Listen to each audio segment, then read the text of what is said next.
Muli narinig ang mga pagsabog sa gitna ng madilim na gabi sa Gaza City. Halos 2 buwan matapos ipatupad ang ceasefire sa pagitan ng Israel at Hamas. May mga naiulat ding pagsabog sa Khan Yunis. Iniutos ni Israeli Prime Minister Benjamin Netanyahu ang mga airstrike dahil tinanggihan daw ng Hamas ang mga proposal para sa pagpapalawig ng ceasefire. Ay sa Health Ministry ng Gaza, mahigit 400 na ang death toll sa mga panibagong pag-atake. Ang Hamas naman inakusahan ng Israel ng paglalagay sa alanganin sa negosasyon para magkaroon ng permanenteng kasunduan para matapos na ang digmaan. Nasagip ang isang sawa na nakita sa ilalim ng sasakyan sa Dipolog City. Tulong-tulong ang mga residente pero pahirapan ang paghila rito dahil sa pagiging agresibo. Matagumpay namang naialis kalaunan ang sawa na may habang 5 talampakan at nai-turn over sa mga otoridad.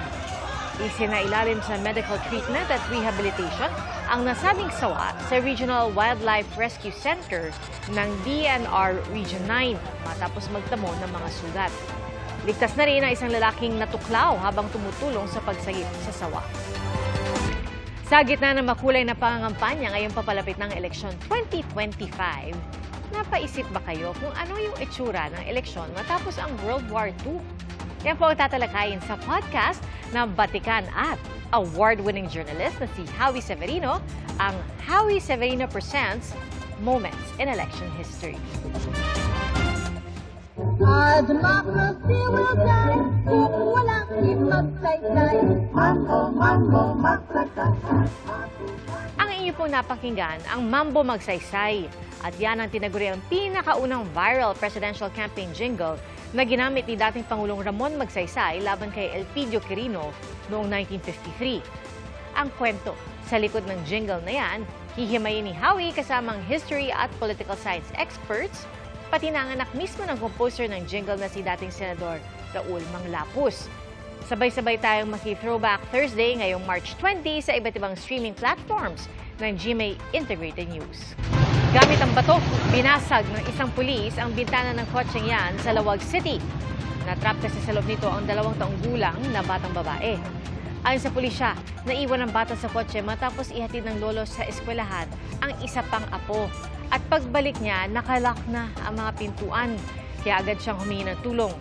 Nailigtas ang bata na nasa maayos ng lagay.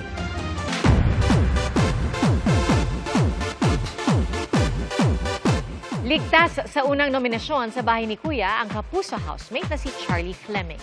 Siya ang napili ng kapamilya housemates na bigyan ng immunity shield matapos nilang magtagumpay sa pinakahuli nilang task. Nagpasalamat si Charlie sa ibinigay sa kanya ng housemates at sinabing gagawin ang lahat para mapatunayang deserve niya ito. Kanina, opisyal na lang ipinakilala at pumasok ang pinakabagong kapamilya housemate na si Bianca de Vera. Inanunsyo rin ni Kuya na magkakaroon ng pagbabago sa mga duo. Salamat po sa inyong pagsaksi. Ako si Pia Arcangel para sa mas malaking misyon at sa mas malawak na paglilingkod sa bayan. Mula sa GMA Integrated News, ang News Authority ng Filipino.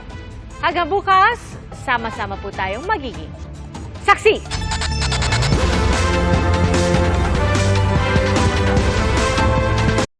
Mga kapuso, maging una sa saksi. Mag-subscribe sa GMA Integrated News sa YouTube para sa iba't ibang balita.